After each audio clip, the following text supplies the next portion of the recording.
Hello बच्चों, कैसे हो आप सभी लोग। उम्मीद है आप सभी लोग बहुत अच्छे होंगे। आज हम डिस्कस करने वाले हैं चैप्टर नंबर 7 का नेक्स्ट टॉपिक, जिसका नाम है रिटेन अर्निंग। ठीक है, रिटेन अर्निंग क्या होता है बच्चों? रिटेन अर्निंग मीन्स होता है कि जो भी बिजनेस में आपका प्रॉफिट हुआ है, ठीक है, सारा प्रॉफिट जो हुआ है उसमें से कुछ शेयर होल्डर को डिस्ट्रीब्यूट कर दे, कुछ प्रॉफिट हम बचा के रखें फ्यूचर के लिए, बिजनेस के फ्यूचर के लिए कुछ सेविंग करके रखे हैं बिजनेस की प्रॉफिट में से, उसी को हम कहते हैं retained earning. Retained earning refers to a part of profit which is not distributed among the shareholder as dividend but is retained in the business for use in future।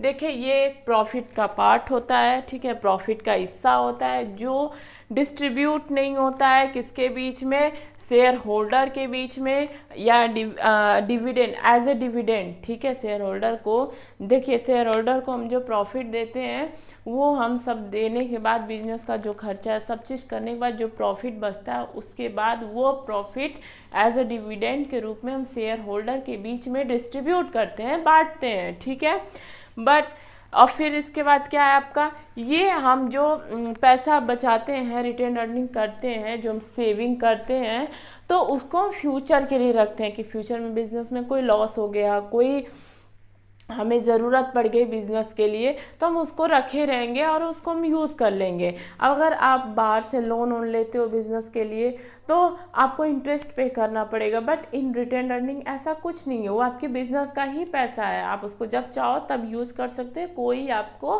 रोक टोक नहीं है। इसको हम कहते हैं ploughing back of profits. It is a source of internal financing और self financing. ठीक है, यह इंटरनल फाइनेंसिंग या सेल्फ फाइनेंसिंग है।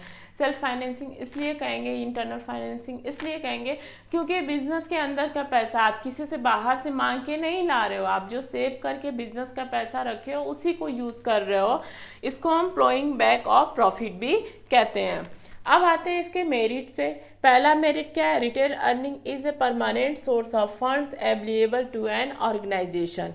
यह परमानेंट सोर्स फंड होता है, ठीक है, जो हमारे ऑर्गेनाइजेशन में रखा होता है। इस पैसे को आपका जब इच्छा करेगा तभी आप यूज कर सकते हैं, ये परमानेंटली आपके पास पड़ा रहेगा। It does not involve any explicit cost in the form of interest, dividend और flotation cost। देखिए, अगर हमको बिजनेस में कोई पैसे की ज़रूरत पड़ी तो अगर हम लोन लेंगे या पब्लिक से लेंगे तो हमें कुछ इंटरेस्ट, डिविडेंड कुछ तो पे करना पड़ेगा, कुछ पैसा देना पड़ेगा। बट जब आप रिटेन अर्निंग अपना पैसा सेव करके रखे हो तो आपको इस पर कोई चार्ज पे नहीं करना है। ठीक है, वो खुद ही आपका पैसा, इस पर चार्ज क्या पे करना। अगर बैंक से लोन लेते, अगर बिजनेस में ज़रूरत पड़ती बैंक से लोन लेते तो आपको इंटरेस्ट पे करना होता। इसके बाद as the fund are generated internally there is a greater degree of operational freedom and flexibility। देखिए, इसमें क्या है, इसमें आपका ये फंड आपका है तो आप इसको जब चाहो, जैसे चाहो, जिस तरीके से चाहो इसको यूज़ कर सकते हो। इसमें कोई आपका रोक टोक नहीं है, इसमें आपको पूरी फ्रीडम होती है इस पैसे को यूज़ करने के लिए। नेक्स्ट है enhances the capacity of business to absorb unexpected losses.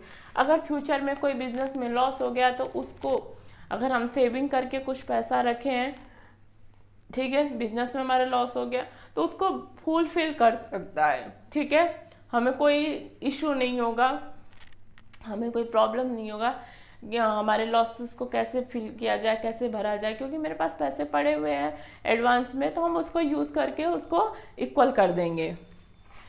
फिर it may lead to increase in the market price of equity share of a company. देखिए, जितना ज़्यादा आप सेविंग करके रखेंगे उतनी आपकी रेपुटेशन कंपनी की बढ़ेगी। ठीक है, आपकी कंपनी सेफ रहेगी, कोई फ्यूचर लॉसेस से सेफ रहेगी, और आपकी कंपनी का क्या है, जो रेपुटेशन है वो ग्रोथ होगा।